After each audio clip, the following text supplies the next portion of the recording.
Practice creates confidence.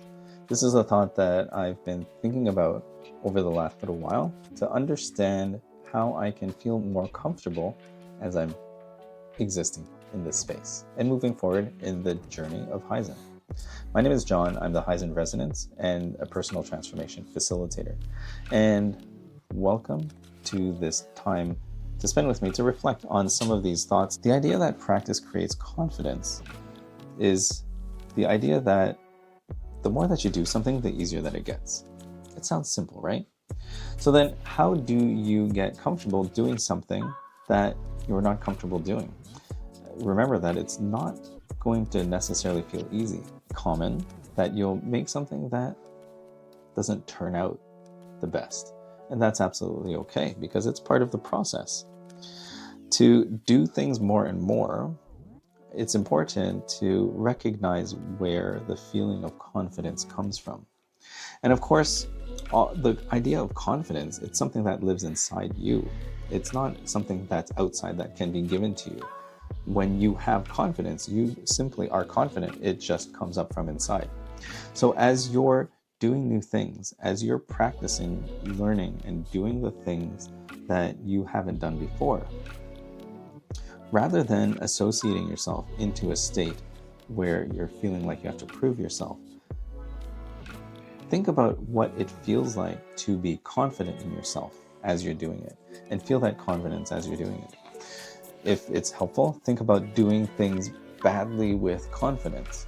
Not to do bad things with confidence, but just to do things badly. So in this example, this is a live example right now of where I'm practicing making these videos and having these conversations.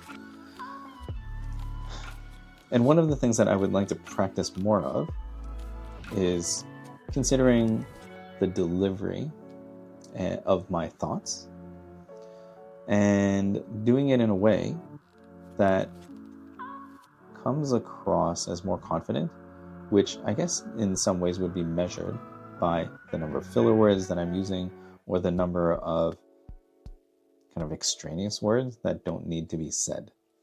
It's actually interesting because I started using the video editing software Descript, and it can go through and edit your transcript for words like that. It also can look at the transcript and take pieces out of it that are maybe extraneous. When I look at that, I think that sometimes I'm using too many words to state a simple concept. One of the things that I've practiced a lot of in the last 5 years is this idea of artful vagueness, or being artfully vague. It's actually a really interesting concept that comes from hypnosis. And the idea is if you are being vague about something, but in an artful way, you can begin to direct another person's thinking or unconscious to make the connections that need to be made. So rather than being in a mode of being prescriptive and telling you exactly what needs to happen, some artful vagueness would help to direct a person to make their own connections. In the context of the work that I do with other people for personal transformation, it's really helpful because the answers, I believe, come from yourself. Or being artfully vague is maybe not the best way of communicating. And it sounds silly to say, but it's something that's important for me to articulate because I'm coming to this realization now.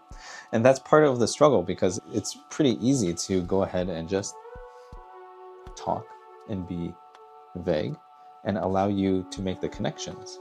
However, what that ends up sounding like in this format is a little bit of a mess. So then you don't know what you're listening to anymore. I think that's one of the big lessons that I'm taking away from this process of knowing that the mode of communication needs to match this particular format. If we were in conversation with each other in session or just in casual conversation, asking you a vague question like, what's good? That will kind of automatically frame your thinking towards things that are good, rather than what's up, how's it going, If I ask you what's good, then specifically you will look for things that are good. Practicing confidence, or practicing doing what you're doing, gives confidence, because the more that you do it, the more that you spend time in process doing something, the more that you can learn about it. One of the things that I'm noticing now is, as I'm going through this particular process, I'm almost having like this internal like reflection in real time as it's happening. So I'm listening to myself share and talk about these different topics, and I'm doing my best to be intentional about them. I also realize that I seem to use the word "and" a lot. And again, that comes from the endless sentence training that I received through my hypnosis training, because that kind of leads you on and puts you in a state of maybe moderate confusion, or continues you on a certain path. That's one thing that I would use to hold attention in my conversations, because when I'm in conversation with another person, I could pause in the middle of a sentence, for example. And generally the social convention is to pause and listen and give other people space to speak. So then if I were to pause in the middle of a sentence, you might wait until I finish that thought before interjecting, before sharing your thoughts, or before moving away.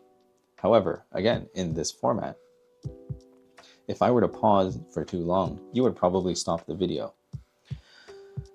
So that's something that's interesting for me to consider, the difference between how I communicate in person and how I communicate in this format, because it really is something that's different. And it might seem silly to say out loud or to articulate. Like you might just be sitting there thinking, like, what's wrong with you? Of course it's different. You're talking to a camera. There's nobody in front of you. So get your act together. And that partly comes to that idea of like finding my own voice in this whole process. The practice is getting to a place of feeling confident to present things in a certain way. You know, I don't come from a background of media or television or anything like that, of course. I'm a healthcare provider, and in that, we don't necessarily have training on talking like this format. So that's something that I continue to practice. And as I'm practicing through all of this, as I'm exploring all of this different work, I think what's important is to at least do it confidently, to say, I'm going to not be overconfident, but to feel at least that I'm making something that is moving me in the right direction. And I can be confident of that the more that I do, the better that I'll get.